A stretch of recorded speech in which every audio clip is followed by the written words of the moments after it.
decentralized autonomous organization, for short DAO, is an emergent form of legal structure that has no governing body and whose members share the common goal to act in the best interest of said entity, popularized through cryptocurrency enthusiasts and blockchain technology. DAOs are used to make decisions in a bottoms-up managing approach. That sounds kind of dry, maybe, and maybe even complicated or unimaginable, but our next panel will ensure you that is most certainly not. Let me welcome to the stage our host, Eitel, as well as Magdalena Ziomek. And on the screen, via dial-in, Kaitlyn, Davies, Rodgers, Grasmayer, for the question, is DAO the infrastructure for a new generation of music and arts communities? Is there a third chair? There should be a third chair. Okay, no, but the fishbowl thing. Let's see how this goes. Yeah, okay. So anyway, the concept is that if it's sort of like a fishbowl discussion, not physically, because usually a fishbowl is an inner and an outer circle, but imagine yourself, this on the stage is the inner circle, this is the outer circle. So if you want to join the discussion, you are most welcome to. Okay, have fun. Thank you so much. Welcome to our little dry and bulky topic, which it actually isn't, but we'll figure out later.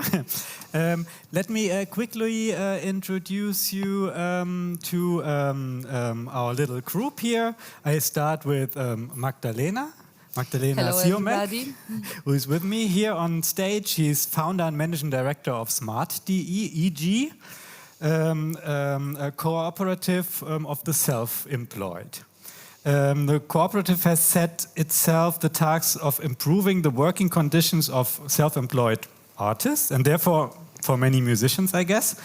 It is networked across Europe, and so far has more than 90,000 self-employed people are participating in the network, in the European structure, right? Right. Yeah. Then on the screen we have Kaitlyn Davies. Kaitlyn, here comes my introduction from last time again, is a Lisbon-based Canadian where she works and collaborates in music and technology. She explores this nexus through research, facilitation and community organizing in her roles at Friends with Benefits. I hope this is still the case. And refraction DAOs, which could be interesting for today's discussion. She also hosts the radio show on Refugee Worldwide and Kashmir Radio.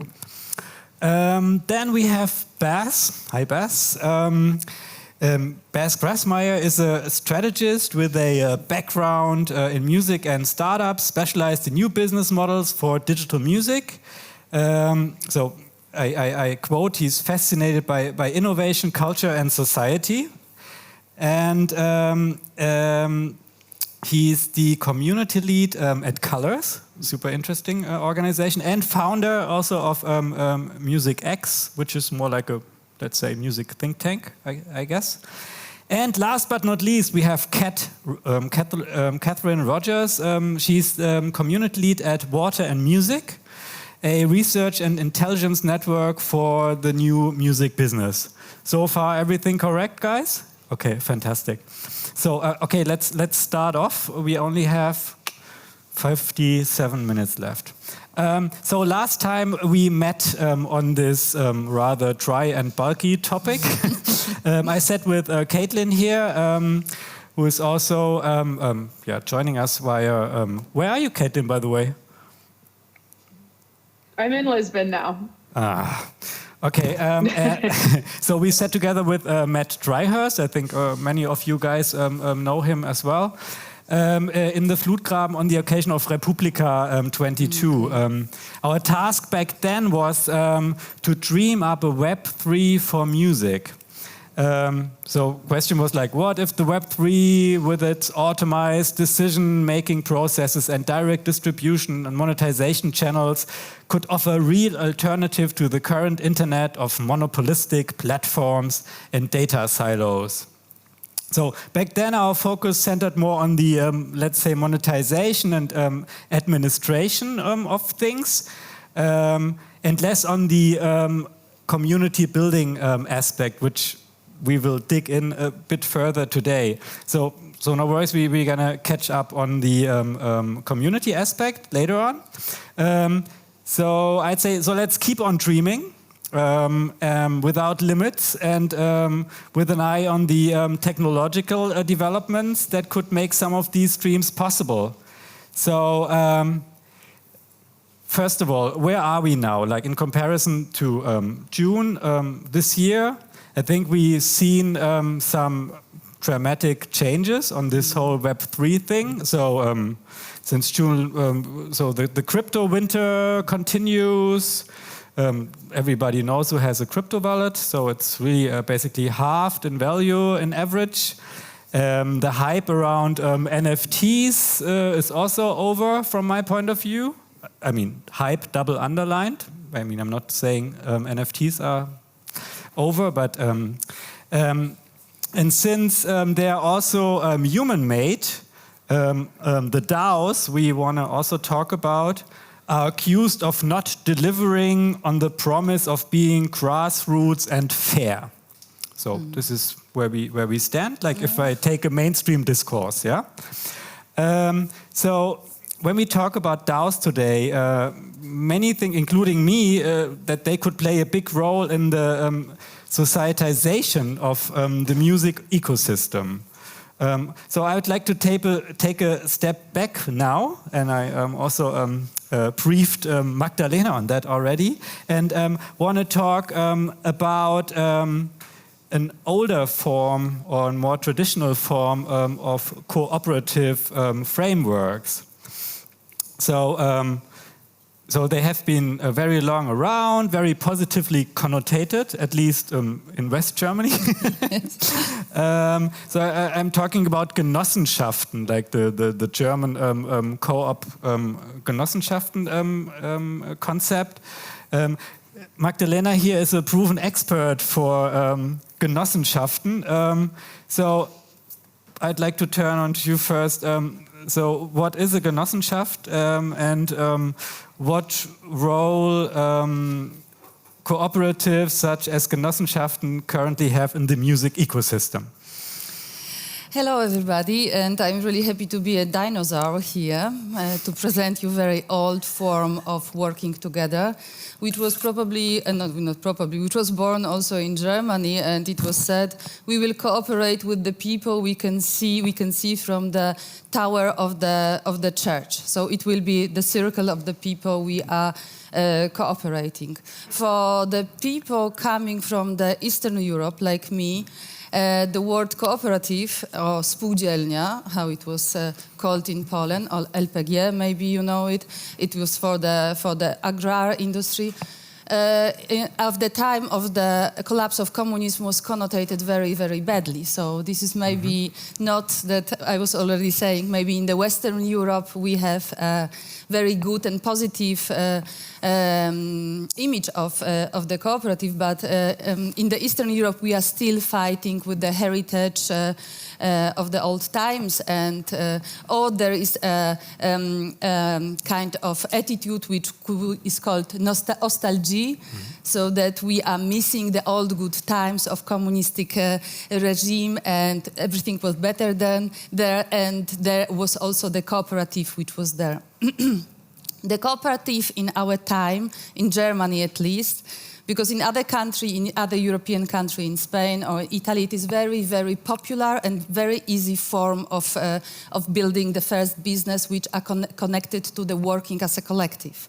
I've heard that in Luxembourg it is obligatory to build the cooperative if you are starting as a group and building your first startup business.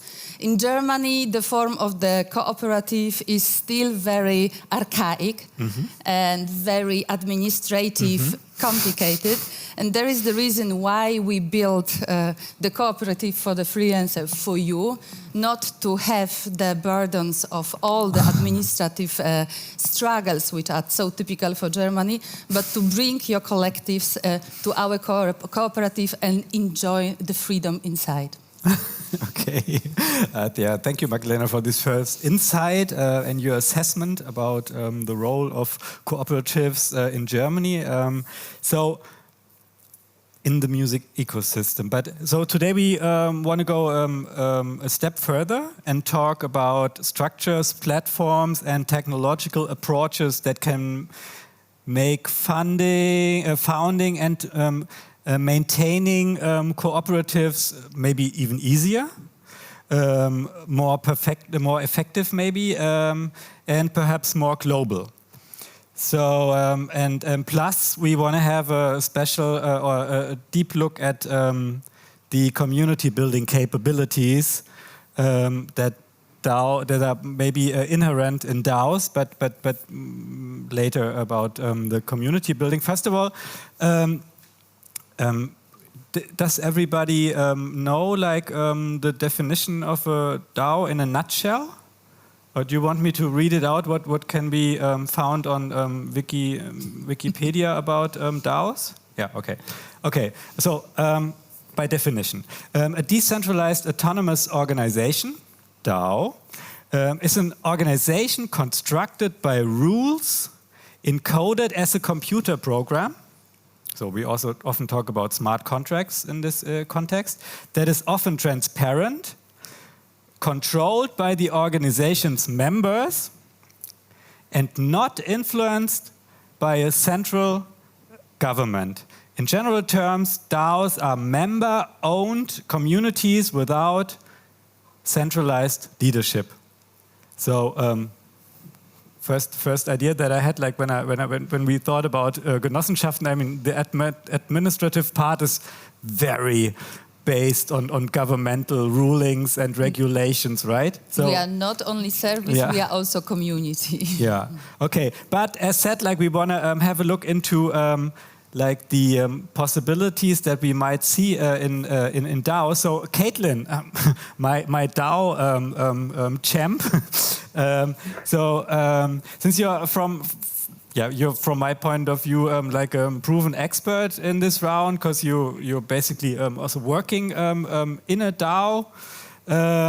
In particular, when we want to assess existing structures, what they can do, and maybe also talk about the limits. So the question to you, when you hear Magdalena talk about Smart.de, what impression does that make on you? Do co-ops really need a digital structure, like refraction, for instance? Or is that maybe a technological overhead with all its implications with regard to blockchain? Yeah.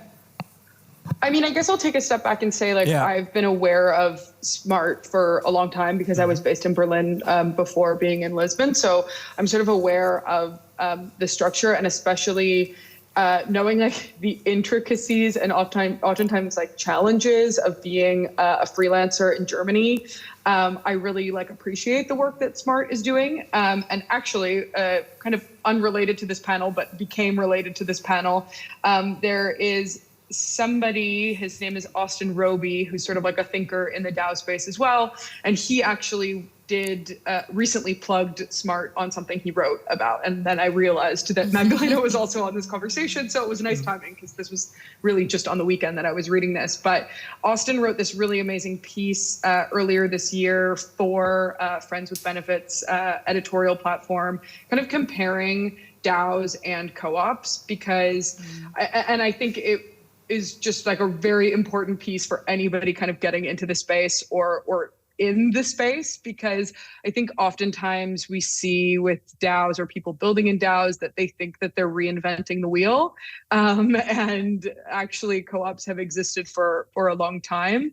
I think probably, and sort of he outlines this in the piece, but I guess I'll kind of go one step further is that co-ops have traditionally made it quite hard to fundraise at the beginning, because sort of the way that traditional or like venture funding works is that you sell off a portion of your ownership to a venture capitalist firm, which is quite against sort of like the principles of co-ops. But DAOs kind of allow for DAOs seem to be a little bit more open to the structure of venture funding, I guess, sort of because they came up within the tech space. I think there's probably a lot of things you could point to there. But I think that DAOs allow people to maybe move a little bit faster or raise funds in an easier way. But with that being said, there is definitely this like libertarian streak that runs throughout a lot of DAOs or Web3 organizing, where people are like, the governments have served us wrong. We need to kind of do our own thing. And there's this real like, I think like libertarian is the best word to say it, that doesn't acknowledge the realities of living in Germany and needing to pay for healthcare, in a way that co-ops do. I think that so I think it's kind of this, it's tough because co-ops obviously have a much more like localized approach, which kind of gives them the context that they need to operate in a much more like civically engaged manner.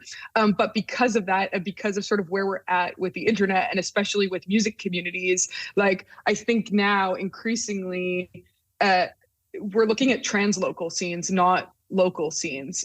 I think even whoever is going to Berghain every weekend on Sunday, those people are connected to a much wider ecosystem that operates in New York and in Kampala and in Tokyo. And so I think that organizational structures that are kind of rooted in locality make that difficult. And that's probably something I would point to as why DAOs are currently serving music communities in an interesting way, because I say this I talk about DAOs quite a lot, and I think sometimes I think about what a DAO is quite a lot. I mean, I know you gave this, sort of Wikipedia definition of it, but when you think really closely about what those words mean, like decentralized autonomous organization, I think many of us have been a part of an organization like that, whether that was like an after-school chess club or your grandmother's bowling league, or like a fan club for a boy band in the 90s. Like all of those things, nobody was telling you to be there. And oftentimes those organizations have been sort of community governed. So, and I think especially with music communities, club nights, record labels, radio stations have often come up through these sort of decentralized autonomous principles. And I think that that's probably why people are kind of looking to DAO infrastructure to sort of further the work that they've already been doing. I think there's a lot of music people in Web3, and I don't think that that's a surprise, basically. Kaitlyn, just one step back before I include the other guys. So I asked Magdalena beforehand. So I get the impression that a cooperative like Smart wants to take on mainly administrative tasks and care less about the community part. For example, the relationship between the artists within the network, so an artistic exchange, so to speak, or also with regards to external relations, for instance, the distribution aspect of music, in our case, marketing or PR. So could we like have a quick look on this aspect from your point of view, or from your work with DAOs? Yeah, I mean, if I'm understanding the question correctly, it's sort of like co-ops have often stood to help people get health insurance, or pay certain bills, or be affiliated with certain unions. And DAOs, I mean, I'm sure there are DAOs that are kind of leaning into providing benefits like that to their members, but because of, and sort of back to your Wikipedia definition, like a DAO is a group of people aligned around a central mission. And when you look at that in creative communities, no record label was started I would say, no record label was started on the sole guise of helping people distribute their music. Most like record labels were started out of some sort of community with like a particular sound or a particular kind of like ethos backing it. Maybe it was in a particular part of the world. So I think that the community kind of, and I think actually Kat and I were just talking about this yesterday, like the community kind of comes first, or it should come first with the DAO, and hopefully DAO infrastructure kind of becomes, I think, and maybe we'll talk about this a bit, but obviously DAOs exist in a very, very legal gray area, depending on where in the world you are operating your DAO. And I hope that as more laws come in place for DAOs in the crypto world at large, that we'll be able to see DAOs be able to provide health insurance for their members, or provide tax papers, W-2 in the US. I forget the name in Germany, but I think that right now those are actually things that like co-ops can really provide people that I don't see DAOs providing people at the moment. Okay, then let's dig deeper into this community building aspect, maybe, because I think this is something you guys are also very interested in, Bas and Kat. So Bas and Kat, you're quite all-rounders when it comes to strategic questions around the music ecosystems, I guess. So the question is passed on to you. What do you think new structures mean for cooperative approaches, but also other components that were free ecosystems, or where they, I mean, can we really drive the community building aspects on a DAO platform? Is this a place that can actually help here, or does it need like a more physical spot to do that? I think that's a really interesting question. I feel like when people say DAO platform, they tend to mean Discord servers, because that's where so many DAOs gather, and where so much like integral kind of like relationship building and like information exchange happens for these decentralized communities. I think personally, as someone who has been working full-time in a DAO for a year and a half now, which is like, that's like 10 years in Web3 time, right? At least. I feel like as the pandemic has like eased up a little bit and people have begun to socialize more, I think there's definitely been this like growing urge to like find an IRL counterpart to these Discord servers and online communities. And there's definitely, in like lots of DAO conversations I've been part of, there's been this idea that you like need to meet the community where they're at, and if people are beginning to do more stuff in real life, trying to step away from their laptops a little bit, I think that I'm hoping that we'll see more DAOs kind of like branch into like into real life events. And I know FWB have done this like incredibly successfully, and Refraction have a huge like obviously like events kind of like legacy. So yeah, I think that definitely there needs to be like a IRL kind of like counterpart to these DAOs. That's interesting. Anything you want to directly So maybe like few information. For me, there's always the question if DAO are legal in Germany, and if it's possible, if they in the form of fiscal legality. So there is the problem: what do we do when the money comes to appear in your structure? So this is the moment how to legalize, and the co-op has the ways of legalizing the money. So this is, and to work legal to get the funding. I would give an example of Open Collective. Smart is trying to start to work with Open Collective, which is a like legal form of a platform where a collective artist can together and get for funding, raise the money, make crowdfunding, and then they can also through Smart get employment, for example, or get full access to the social security, because there is the part of the Smart. So Smart is kind of special co-op, because normally the cooperative are only giving the service, like the Wohnungsgenossenschaften, so to give you an apartment. We are not only the co-op who gives the service, we are also the community of our members. And we are trying to talk about resilience, talk about how to negotiate contract, try to learn from each other. So how is this organized? I mean, is this like in real life, or how do you organize? First, before I come to you, yeah? I'm sorry. We have a like big office in Berlin when we organize community events. But of course, the pandemic learned us that we have to go digital. So currently we have the funding from the Ministry of Finance for digitalization, and we are also the part of Platform Coop. Platform cooperativism movement, which say how can we build platform based on the cooperative ideas, based of cooperative values, which belongs to everybody, and how it will be driven together, and how can we benefit also from the digital world without losing the idea of the cooperative. And one more time, to see the people from the tower of the church in the village, you know, the people, the circle of the people. So this is really a challenge for the cooperative, not losing the spirit in the time of the digital. Okay, one last comment from my end before we go to Bas. I'm sorry to... This is super interesting, because I also heard, especially about the German Genossenschafts community, that there's a lot of effort like to digitize in the end. Yeah. So I for me it really felt like, okay, there's like the DAO movement from one side and the Genossenschaft or co-op movement from the other side, and maybe they'll meet at some point. So that was just like a picture that I had in mind.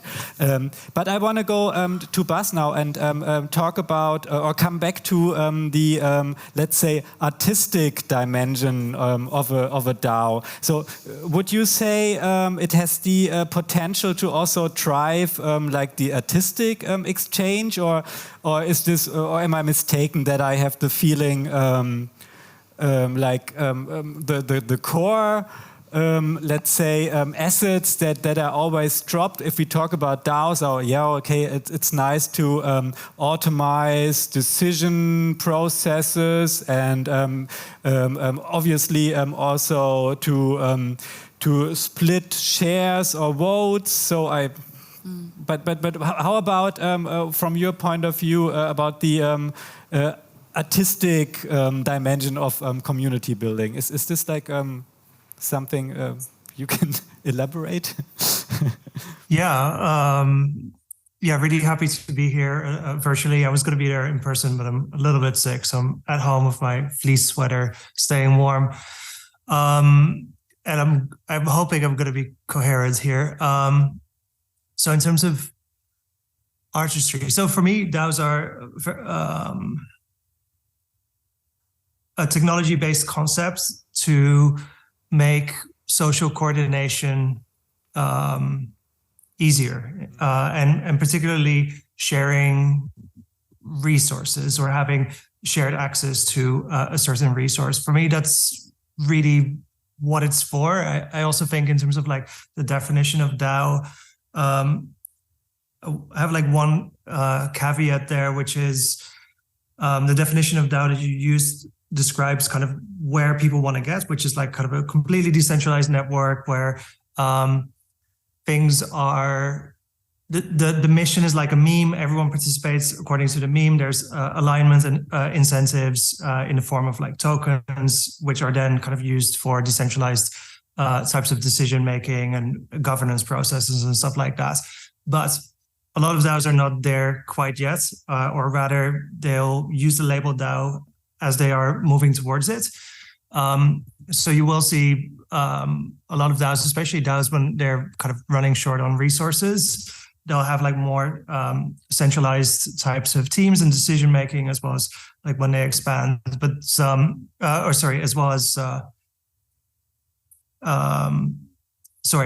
as well as for the mission of like expanding that and kind of really setting it on the right path.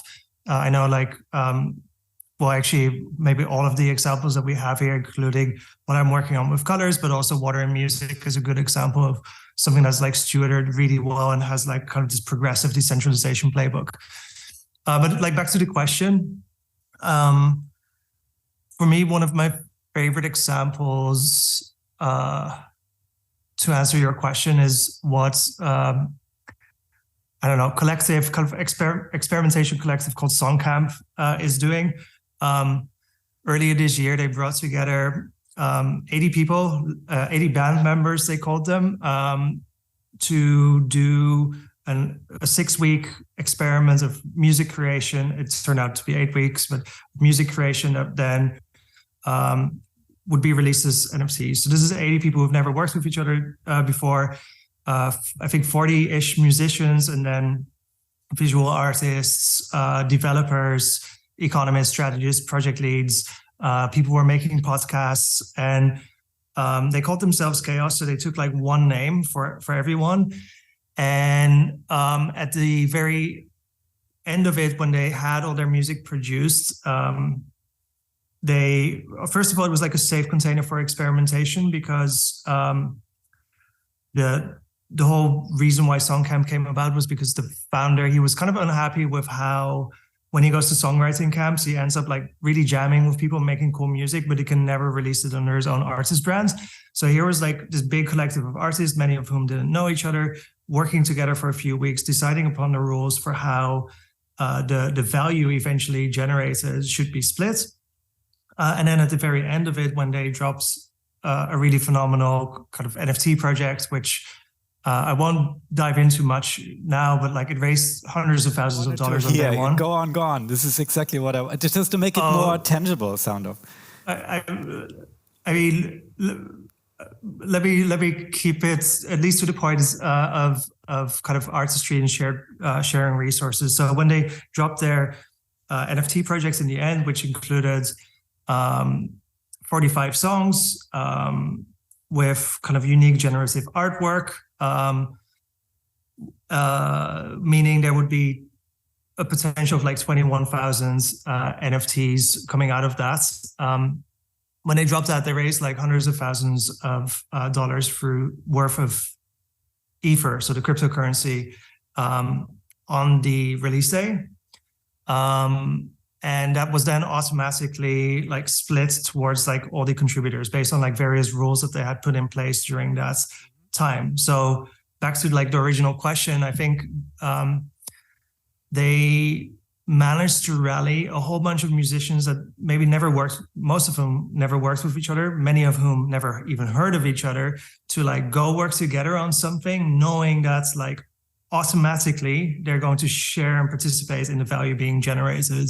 And in this case, it went to everyone individually rather than a treasury. You can also say we put it in a treasury and then we have like some type of voting automation based on what do we do with it. So for me, this type of kind of potential tooling, the fact that you actually own either individually or collectively the value that you're generating rather than that it gets captured by a Spotify or a Facebook or whatever, this is or some intermediary, but it gives a certain immediacy and it gives a certain trust for like strangers to coordinate and collaborate and work together. So I feel this type of tooling is really early. So I think it's still relatively kind of hard and foreign to use these things, but I think this type of tooling could be really interesting to consider for music scenes or for even forming new scenes or for like communities that might exist around artists. And then I don't mean like artist fan community, but I really mean like the network of people that they collaborate with. And then that way you can like shape a scene. And you don't have to kind of figure out beforehand with like paper contracts how you're going to do everything. You can like set up certain rules and just kind of capture the value as a community rather than that it has to go on someone's bank account. And then who knows what's going to happen with it. You can't like have governance. So this is like this is why I think so many people are experimenting with the technology. Yeah, okay, finish, and then I ask. The only point is like cooperatives are amazing, and I cannot compare these two things at all. I think cooperatives are like a beautiful vehicle for so much. It's such a cultural force, and I think DAOs are more like a set of tooling. Rather, I would not really like to look at them so much as like a legal entity too much right now, at least. As the cooperative, I would immediately ask how the people declare the income in the I know. tax declaration. Because we actually slipped away from this question originally, but we have to come back to that. But I have one more question to Buzz regarding, because I was really looking forward to get like a nice, lively example, because we also have like a focus on like this community building aspect, and I think this sounds pretty much like an artistic community, because obviously there has been like some artistic production that has been released in the end. So you got basically the entire microcosmos of a music production inherent in this project. And I was about to ask, would they also define roles for, let's say, external relations, like the distribution? You said they dropped NFTs. Did they also define roles for things like marketing in general or PR, for instance? Do you know that? I don't know if that was like super part of it, but the kind of like founding team was very proactively connecting with who they need to connect with. They are right now deciding what to do when this music gets distributed to Spotify. So it's not on Spotify and things like that yet, but they're having basically a debate with the artists, like, should we send it into our treasury, like all the funds, and then split it based on what we've decided collectively, or does it just go to the performing artists on each of the tracks? Tax-wise, by the way, I can only speak for myself. So with Colors, we did an NFT drop for our DAO to kind of build up like an initial group of supports, and we calculated that roughly 45%, just to be safe, that we should save like 45% of the revenue to be able to pay like sales tax, because we couldn't like include that in like either kind of offering, as well as the various other taxes that a company has to pay. This is not really how many DAOs necessarily do things, especially since they're very like US oriented and orientated. I also think some DAOs, they're maybe trying to circumvent taxes a bit if they can, which kind of maybe ties into like the libertarian narrative. In our case, we're playing like really, really, really safe because, as in we're being conservative because we don't want surprises, but also there's a company and we want to pay taxes. I understand why maybe people in some country, I've lived in Bulgaria and in Russia, I understand why people don't want to pay taxes if you live in a place like that, because it just goes into corruption. I don't know, like the American mentality, I can't word it, but I think a lot of, I mean, in our case, actually, the thing was like, we want to do this right, but there's not enough information about like how to actually do it correctly. I think this is the question I get the most often from other people leading DAOs is like, hey, how are you like looking at legal structures and things like that? Where are you registering? And there's certain things that we're not able to do at the moment because we haven't figured out how to do it in a way that is like properly kind of compliant, especially since in the case of Colors, we're tied to like a legal entity, and it's harder to argue that we're kind of distributing risk over like a large enough network of people around the world. But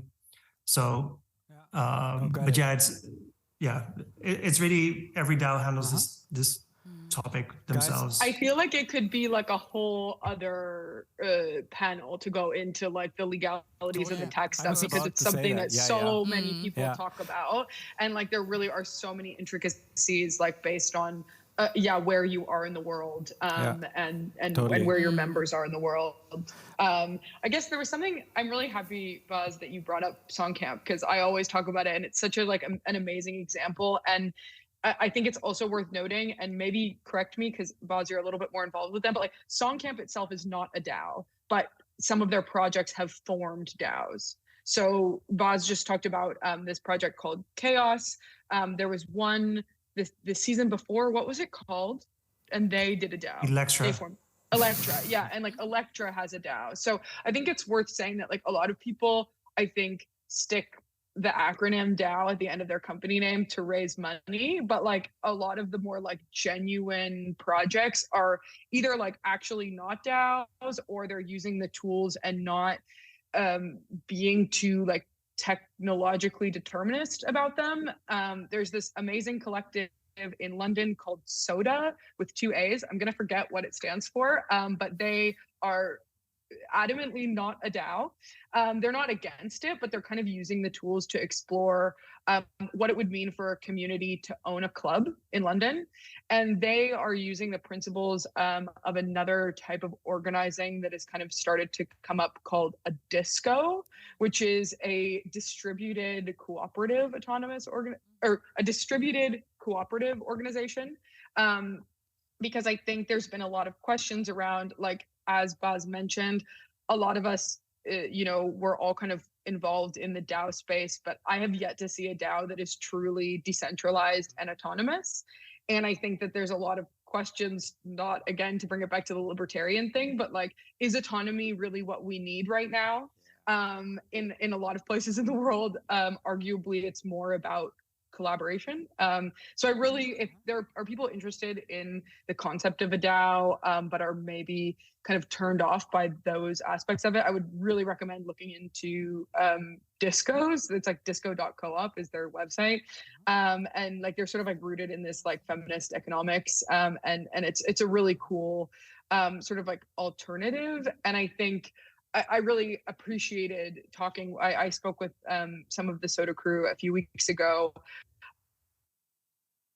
and they were like, they're maybe one day they will become a DAO, but they feel like for right now, for their community, it's more important for them to be distributed and cooperative than it is for them to be decentralized and autonomous. I just really want to Kat, give me 1 sec, because I just want to make sure, because we're actually supposed to be a fishbowl today, and we only have 20 minutes left. So just to addressing the audience. Hello, guys, you're still with us? Hello. So before we dig even deeper into the whole DAO thing, should we make a little questions round, just in case you guys have like questions about what has been said earlier? So just to make sure we don't lose you at a certain point. Or should we just, I also have prepared some questions for the guys here, so I'm fine, but if you think we should like have a little, or you have questions you want to address to the guys here, please shoot. Ryan. Do we hear him? No, huh? Oh, there's a mic. Okay, there's the mic. Okay, thanks. I do have some questions. I was just feeling that they're a bit maybe too specific, but one of the things I'm interested in, because I have no experience with DAOs so far, is when you decide on the rules that will govern the DAO, is it a standard that everyone has the same voice? Like, you have a question of how you're going to sell something as the rule, or are there like, is that a rule in and of itself? How much like certain people that haven't been around in the DAO for so long, their voice doesn't count as much as some others? That's a very specific question, but I'd really like to know how that works. Mm-hmm. In the end, it's a smart contract. So the DAO defines, but I think maybe some of you guys want to elaborate. Because this whole aspect of fairness and stuff. Kat, you were about to start. Go ahead. Yeah, absolutely. I can definitely speak to my experience of like mediating this process at Water and Music. So we have a token. It's called Stream. It's not a liquid token, so you can't buy, sell. You can't buy or sell Stream, but you can earn it. It's meant to be an on-chain recognition of your contributions to the DAO and your kind of, I guess, status within the community. And what the token does get you is that it gets you voting rights on Water and Music's strategy and governance. So we existed as an organization and as, I guess, like a research an organization, a media brand, before we actually became a DAO, which I think is a fairly atypical journey, although I think it's one that Baz can probably relate to, having with your work at Colours. But what we did is that we retrospectively doled out tokens to our existing members to essentially reward them for their efforts and to, like, I guess, mark the fact that we were now DAO, and this is how we're going to, you know, govern ourselves going forward. And we did that by a fairly complicated process of, like, taking into account how long the member had been paying for their water and music subscription, so how long they'd been financially, like, contributing to the company, whether they'd taken part in any research projects, whether they'd taken part in any of our events, and we have run, like, educational workshops and courses as well, so whether people had attended those. We also actually we analysed our Discord server, and we looked at people who contributed the most to discussions. And we also publish a regular newsletter where we highlight interesting commentary from our Discord server on music and tech. So you got more tokens if you were quoted in that, because obviously, you know, you're saying intelligent things and you're adding value to the community. I still really love that idea that you can kind of get something just for, like, chatting online all day. I think that's, like, a truly lovely idea. And it's such a nice marker of, like, the value that we all, you know, give to social media platforms just by, like, you know, kind of donating our time and our content. But anyway, that's how we mediated it. I think every DAO is different. I feel like we keep on saying that, but it's true. But that's how we did it.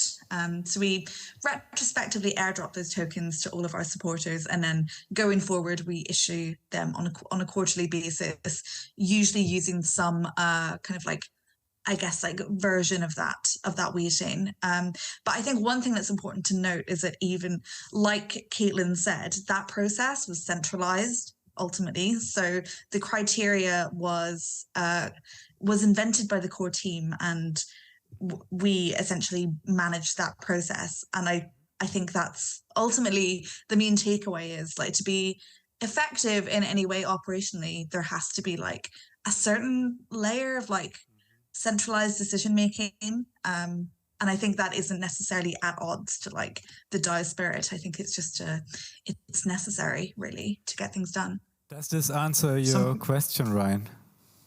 It does, and it's very interesting because companies I've worked for and work for now, we do deals with different companies on the artist's behalf, the artists that we represent, and I, you know, a lot of the time feel like we do talk to artists, of course, but, like, it's a very inspiring thought of like, how could we, you know, get their vote in for this, and how would you do that if it's a company that represents, let's say, 10,000 artists, for example? So yeah, it does answer my question, and it's very interesting. Yeah, I quickly had to think about GEMA, but that's another topic. Good luck there. Are there other questions from the right behind you? Guck mal. Yeah, perfect. Thanks. Just a quick question. I didn't really understand how, like, the Soda Club that you mentioned, and you said it's not a classic DAO concept, but something similar, and I tried to look it up and couldn't find anything, and didn't really. Could you just spell out how that? It sounded like Disco, but under disco.org there's nothing. Stacco Trancosi. So it's disco.coop is like the sort of organizational structure, and then let me try and find Soda. So Soda I found. That was easy to find if you put in Soda. Yeah, Soda is. Okay, so Soda.a.club. Disco.coop. Okay, thank you. I think there is the manifesto, Disco Manifesto, wrote by Stacco Trancosi. So there is you can find it's also searching by the author. It's very nicely written manifesto, very lively, so strange form, interesting to read. Yeah, I was thinking anyway, because we are at a question point of our meeting here. So I think at this point there's already so much super interesting information coming from you guys. So I was just thinking if we could, I don't know, make this accessible for you guys afterwards. So let us think about something, and maybe you can just, if you need a little wrap up or something, just come to me later on. I try to organize a little bit of exchange of wisdom here. Yeah. Okay. So questions from you guys. Otherwise, I have a question. Yeah, okay, go ahead. I mean, I came a bit late, so maybe... You talked about it already, but are there any other, like some other good examples of DAOs right now that are going into a successful direction, except like Soda Club, that you could go a bit more into? Did you hear?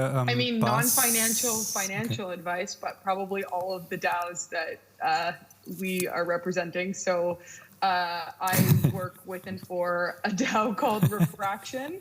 Again, non-financial advice, but because it's worth saying that, I mean, actually, like Refract has a token called Refract, which again, and it's similar to Water and Music's token Stream, that it's not liquid, so you can't buy or sell it. Refraction sort of operates all around the world, mostly IRL. Our cornerstone project is a festival. We did our second one earlier this year and kind of reimagined what it meant to be a festival. So, like, why does a festival have to happen across one weekend in one place? If you're kind of operating with a similar ethos or like sort of shared programming mindset, why couldn't a festival be in Berlin and Kampala and New York and Sao Paulo? So that was kind of what we tried to address there. And the DAO has sort of since started kind of building up other activities outside of just the festival. I was part of stewarding a creative grants program. So we launched our first round earlier this year and we basically decided $100,000 from our treasury to fund fund artistic projects in an effort to further decentralize, because sort of in our organization of the first festival, it was amazing and we had like really amazing partners all over the world, but a lot of them were people that were already known to us, and we realized that to kind of think about furthering our sort of ideas of decentralization, that we needed to like put calls out to a wider community of people that we didn't know. So we're running through that grants program now. We eventually ended up awarding 25 projects and sort of split the $100,000 accordingly. And we're doing another festival in Miami in a few weeks, in line or sort of in time with Miami Art Week, Miami Art Basel. But maybe Kat and Baz, it's also good for you to talk about the work you do with Water, Music, and Colors, because I would say two astounding DAOs. Plus one on Water and Music. I wanted to, like, one thing that came to mind that like people will not be able to find in our bios is a DAO called Heads, HEDS. And what they do is they, let me see if I gotta get this right. So they get an artist. They recently worked with Josh Pan. This artist provides a sample, and then they do a remix competition. People submit tracks basically using that sample, and then the DAO votes on kind of a top 20 of artists of remixes essentially. Out of the top 20, 10 are handpicked by the curator, which is also the musician supplying the sample, in this case, Josh Pan. And those get turned into NFTs, where Josh Pan will make some money, or like in this case, Josh Pan will make some money. The individual artists will make some money, as well as the treasury of the DAO. And then all those people who submitted music, or maybe just the top 20, I'm not entirely sure, they become DAO members. So you become kind of like a curator of like the future of the sound. You can submit your own music, but all the music is always like anonymous. So I think this is like a really nice cycle that they have going. And I think it's also an example of like, how does governance work in a certain situation? Just back to like a previous question. So in this case, submitting music and getting selected into a certain group brings you into the DAO. That means you can vote. I don't know. I think each person gets one vote rather than some communities that say if you hold like the number of tokens you hold, tokens indicates like investment of either energy or money. usually if things are functioning well, based on that, your vote weighs a little bit more. That might be one governance choice. Some communities say, no, one person, one vote is better. I think it really depends on the type of decisions you're making as a community. But yeah, I also saw Kat's unmute. I don't know if Eric can see who's like unmuting, but we can see each other unmute here on the screen. Thank you so much for that, Baz. I actually hadn't heard of Heads, so I'm totally going to check them out after this. But yeah, like not to like plug my own project, but definitely do check out Water Music. We're a research publication, so we publish like long form research into emerging music and tech topics. We're currently working on a huge research report into creative AI in the music industry and generally trying to pave the way for the music industry to form ethical, like reciprocal relationships with creative technology. So really, really excited about that. But another DAO I would really love to plug. They're a little bit smaller than the DAOs that have been mentioned, but it's an organization called Dirt. They're a daily newsletter and they publish really like insightful, hyper-literate takes on pop culture, usually from like quite a niche lens. It's just like incredible content. They also have a DAO arm which funds and allows you to vote on the articles that get commissioned in the weekly newsletter. And as someone who comes from a journalism background, I think that kind of collectivism is just something that really makes sense. Journalism, especially music journalism, has been completely ravaged by like editorial cuts to editorial budgets and like SEO, and it's just really refreshing to be part of a group of people who are taking the time to like think about and publish like really high quality, thoughtful, niche pop culture content. So I'm really, really excited about them at the moment. This is so nice that you mentioned that, because we only have 5 minutes left, and I just wanted to come back because initially I said like we had this session also with Kaitlyn that I said like, oh, let's stream about Web3 for music, and can I read it out to you what I wrote, what my dream was back then? It was like, so I had a cooperative in mind, maybe a Genossenschaft, where music producers work together with curators, formerly known as journalists, and technological enablers for music publishing and distribution. I think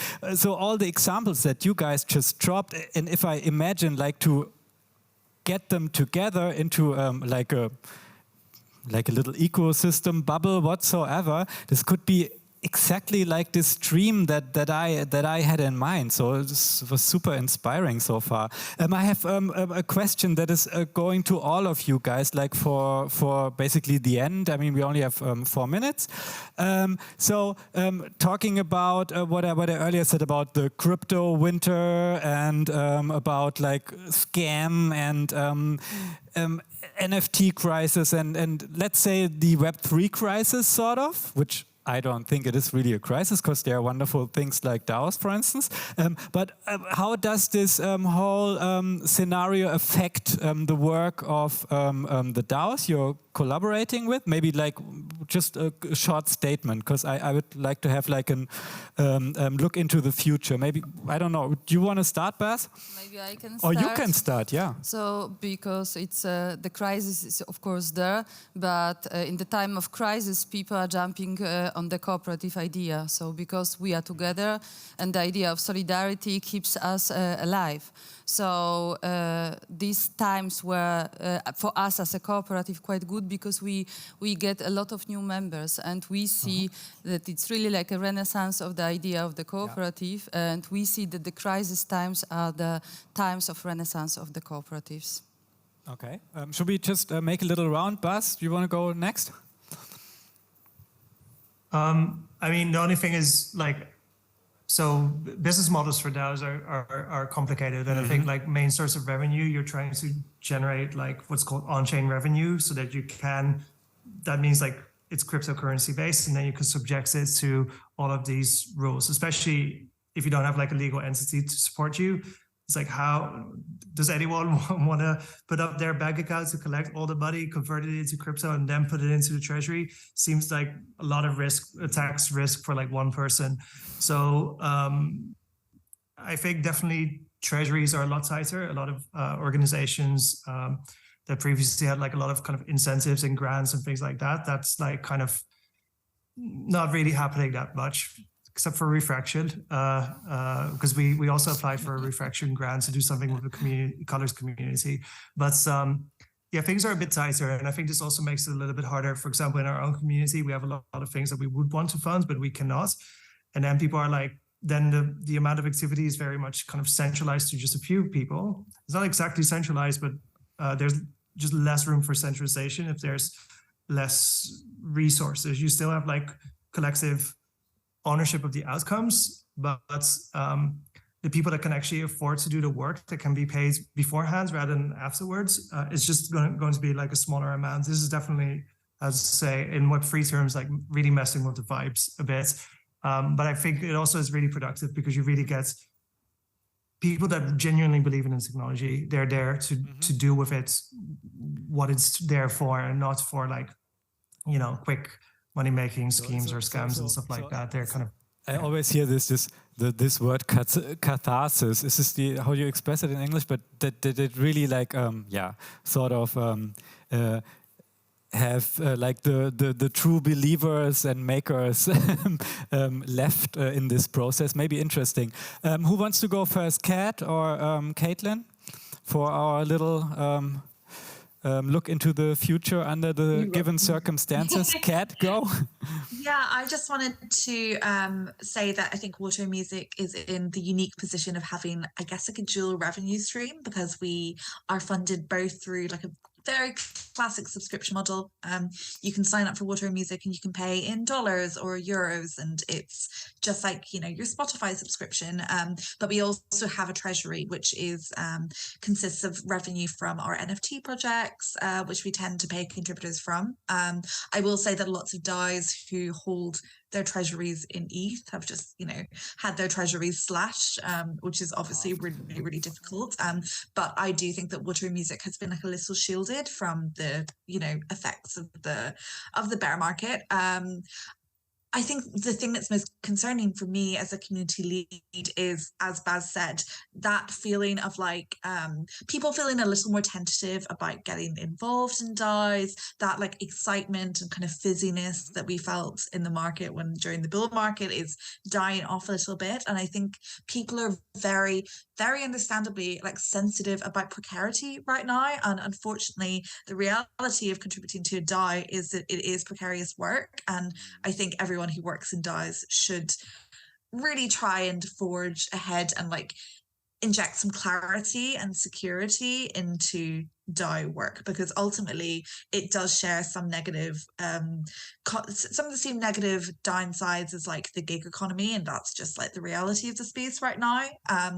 But it's not all doom and gloom. I definitely think that, you know, as you've both mentioned, like wonderful things get built in bear markets. And I think this is when we're going to see some real, you know, products that will hopefully drive real adoption rather than, you know, just fluff and marketing blurbs. So, yeah.